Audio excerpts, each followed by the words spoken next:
Welcome back to the program. It's DAYBREAK Africa. Now we're here this morning, and this morning we want to take a look at one of the, most important parts of our lives as Nigerians rather. And that's because when you look at the system of operation in Nigeria currently, you realize that at federal level, at state level, and probably at local government levels too, a lot of the system, policies, and ideologies that have been put in place are not necessarily or exactly favorable to the citizens. You look at the education sector, you look at the health sector, you look at almost every sector in the country, and you find that people are struggling to make ends meet. People are struggling to reach, to even survive. Let's just put it that way, because saying make ends meet makes it like, oh, they are trying to even save money. We're talking about saving what can, keeping what or earning what can help you to even feed as an average Nigerian. And when you look at it, when you look at the numbers, when you look at the data, due to these factors, a lot of Nigerians have decided that leaving the country is the best solution. Now, recently, many people in the past 5 years, many people have opted for student visa because it's easy to want to study abroad than to want to work abroad. Getting a job might be extremely difficult, as a lot of people are even not qualified enough to even secure a job abroad. Therefore, many people opt for the student visa, and they use this as an opportunity to migrate. They use it as a platform or a bridge to migrate not just themselves but their families.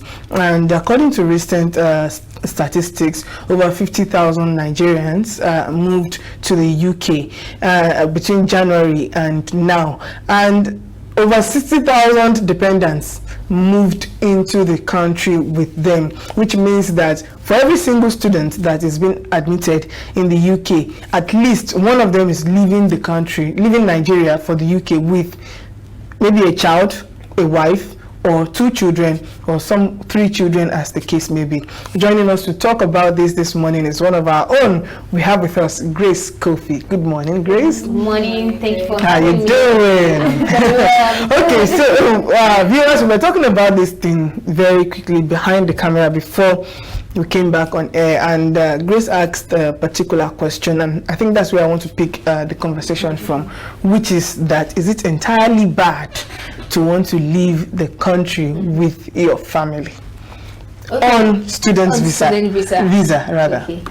I wouldn't say it's bad, and I wouldn't say it's the right thing to do, but then I think that most times when people want to survive, the major reason why people are leaving the country right now is basically to survive, like you mentioned earlier, to look for the best solution, look for the the next thing that can help them when it comes to surviving. So if the study visa is what can help them to achieve their dreams, to live a better life, then why not? Then why not? Because many people have had this conversation over and over again, and then they will tell you things like, why would you leave a well-paying job here in Nigeria and then decide to go back to school abroad and just do some menial jobs here and there, just so you can basically survive and live make that money, make the money. But then I think that many people who are leaving the country today are not living just for the short-term benefits. Many people they have the long-term benefits in view.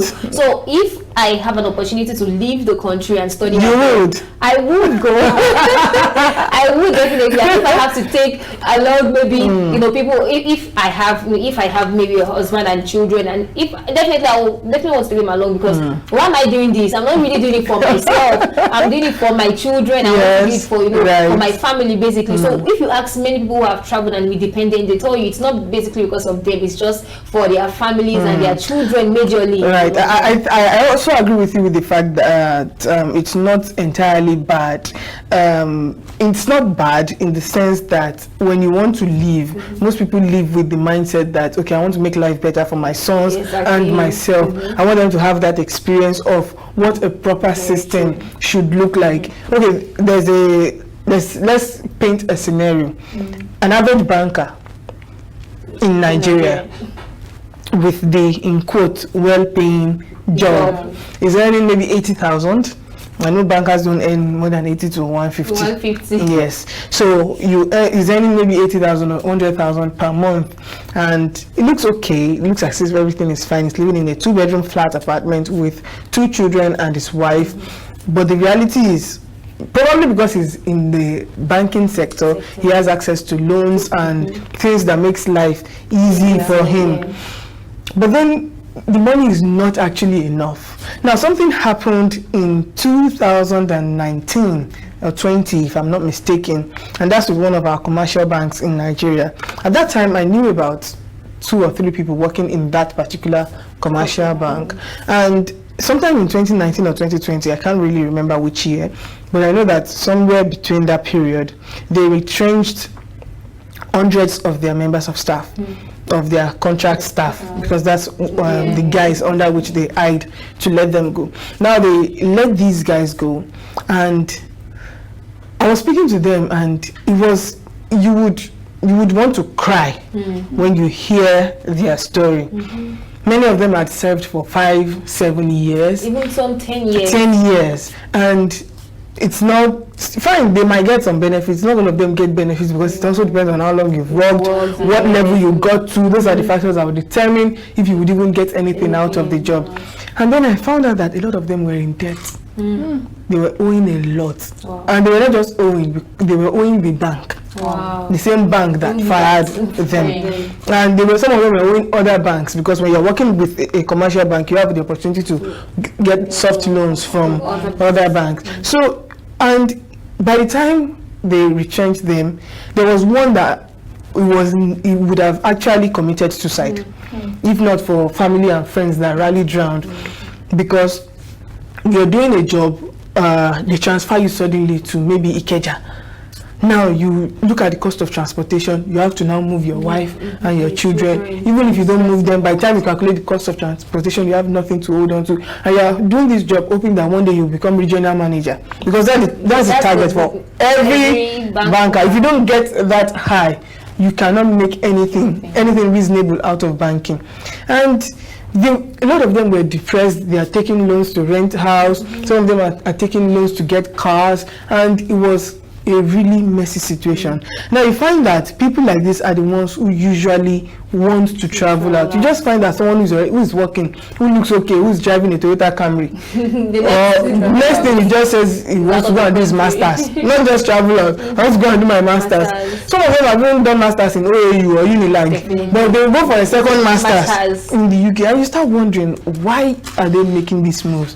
Now you realize that there really is the system in Nigeria. There's a system, but the system is not good enough. It's not strong enough to help us as citizens. I'll keep citing an example of my dad's ailment when my dad was ill.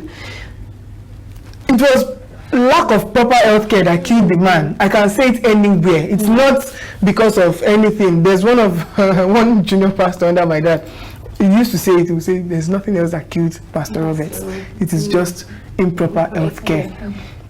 Because there's no system in place. And people look at, okay, I was speaking to a couple some time ago, and the woman said, she has not given birth since she got married, and she finds it difficult to even approach doctors in Nigeria, because most of what they do is guesswork. It's just try and error. They just guess that, okay, maybe it's okay, you have a headache, you have this, oh, it's malaria, you have this, you have that, oh, it's this.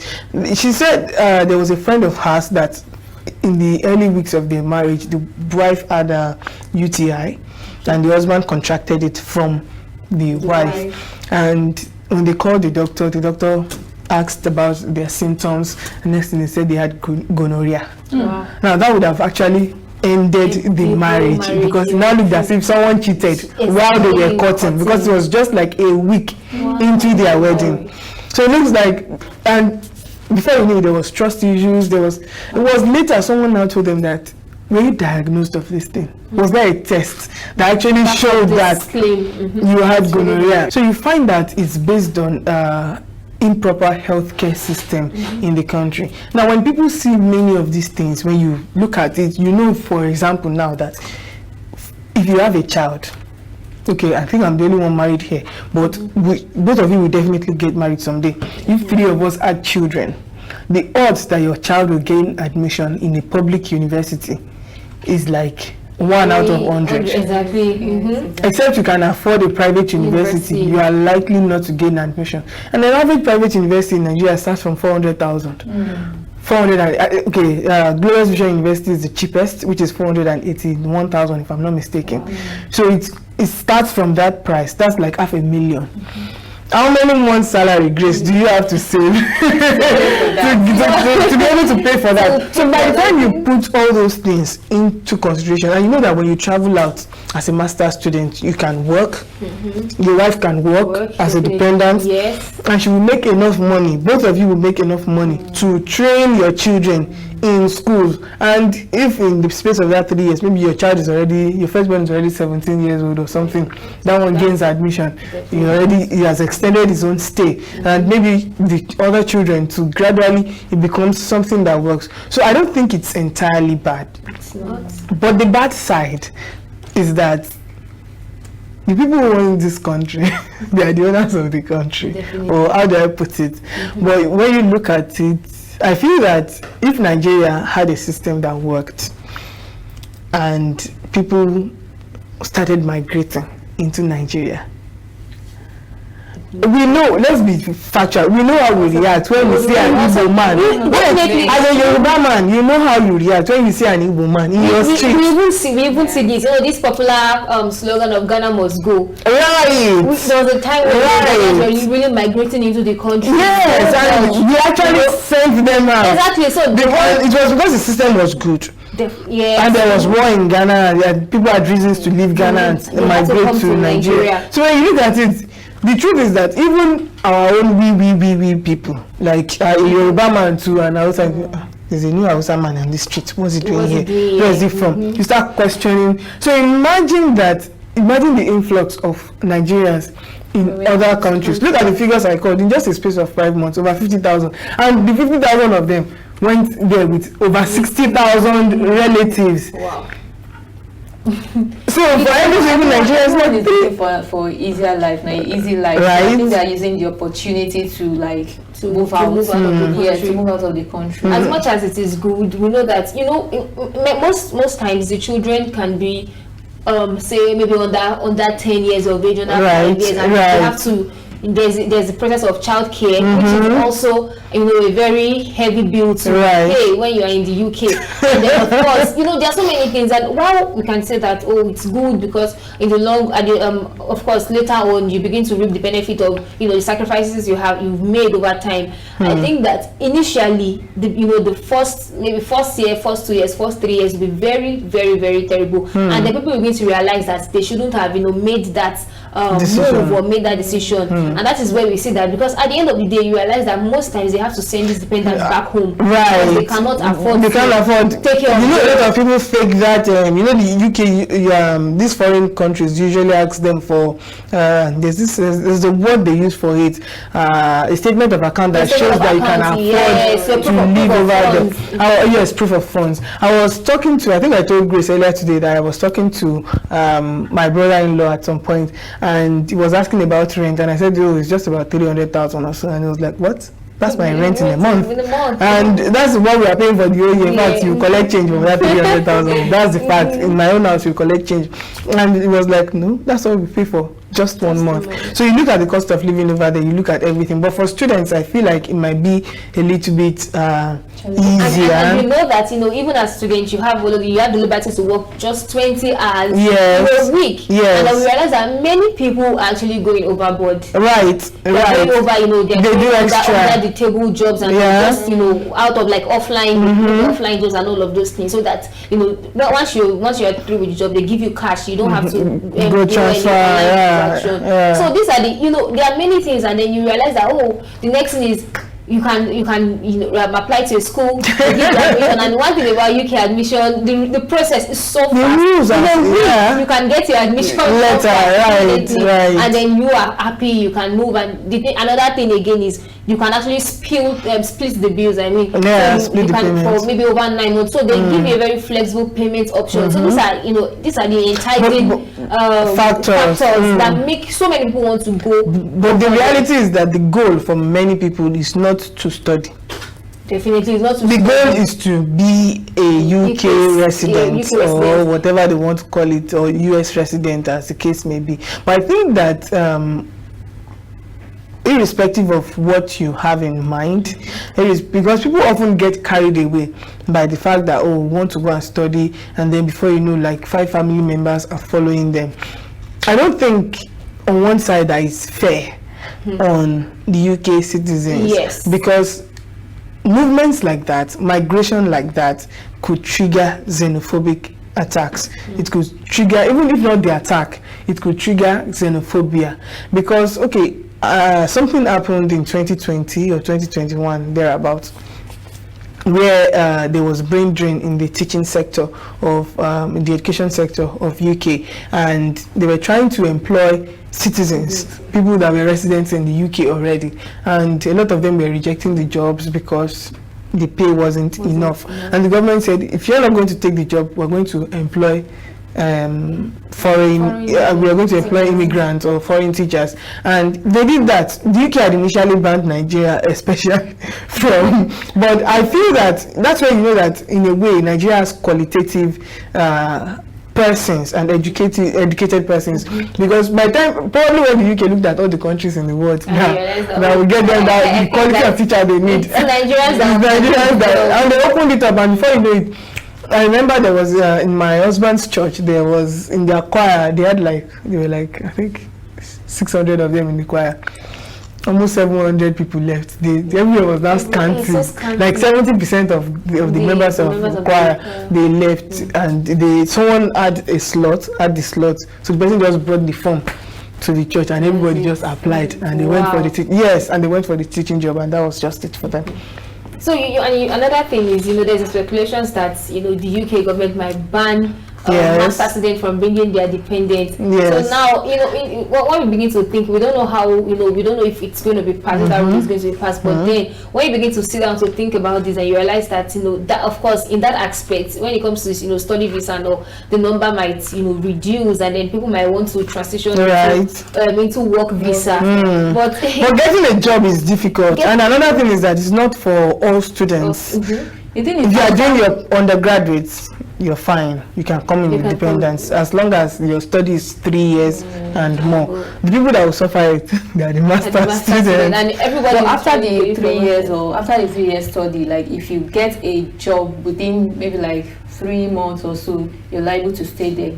Definitely you are liable to stay, but then but before you do that, the first process is to be a student and travel, right? So if you don't get that, even to become a UK resident, that's about, you have to spend at least 10 years on continuous resident and all of that. So imagine having to probably work menial jobs or be in the unskilled labor force for 10 years. So I don't know, many people say that it is just a sacrifice you have to make to live a better life. And okay, let me allow you now. It's a sacrifice to live a better life. But then I still think that Nigeria can work. I know many people might stone me for saying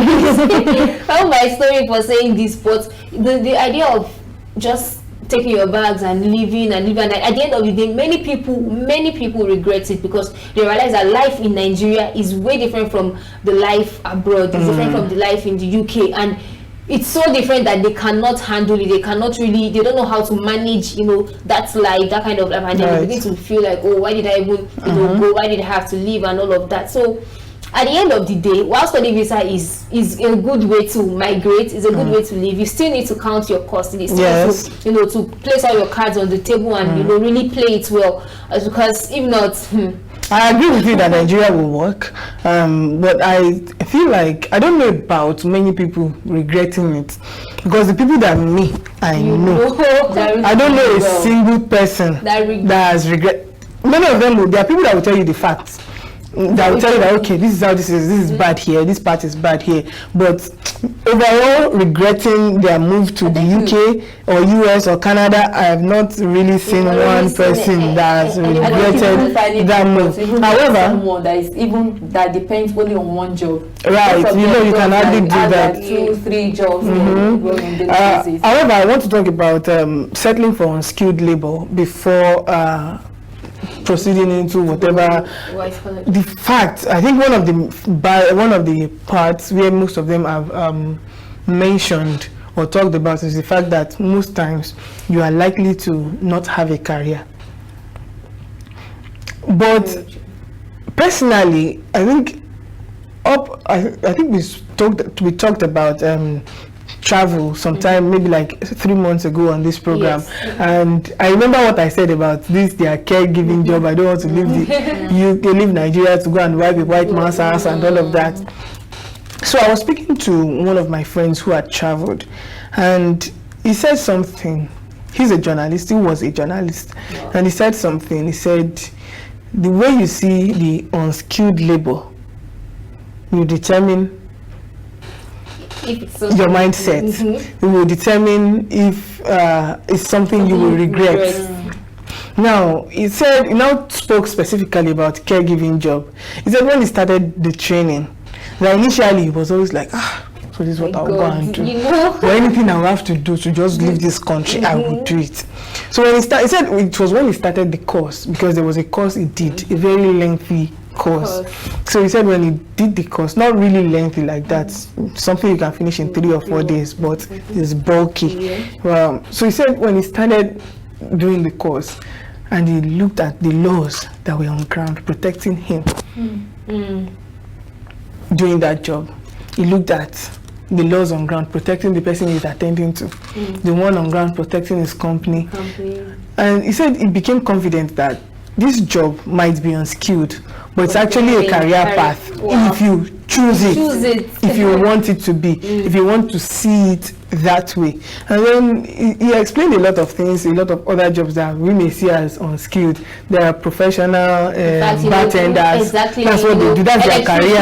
Electricians. But it's over here that we see it as it's taking care of old men.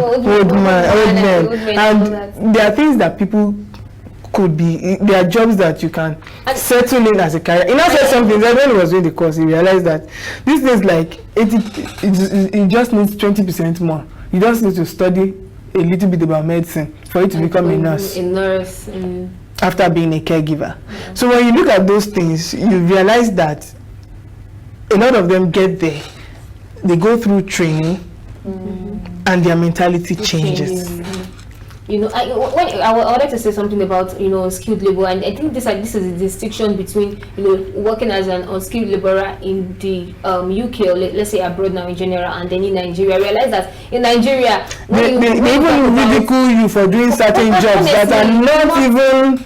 They're not that bad. Being a bricklayer is not bad. Honestly, being a bricklayer is not bad at all. Maybe working as a child care. A nanny. If you're a nanny in Nigeria, you don't have a job. You don't have anything. It's the earning, the money. Because no, it's the mentality. It's not the money. Them, all this caregiving job and all that, you earn a lot. Like you do. How much you earn. But you know that for many of them, you just you see a nanny, maybe she earns 30k, 25k, or like you earn a lot, right? But I can tell you that there are some people that do it for free. You know that there are volunteer care workers. People that volunteer, they're not even taking a penny. They're just doing it because they like to take care of others. Where do you put those people?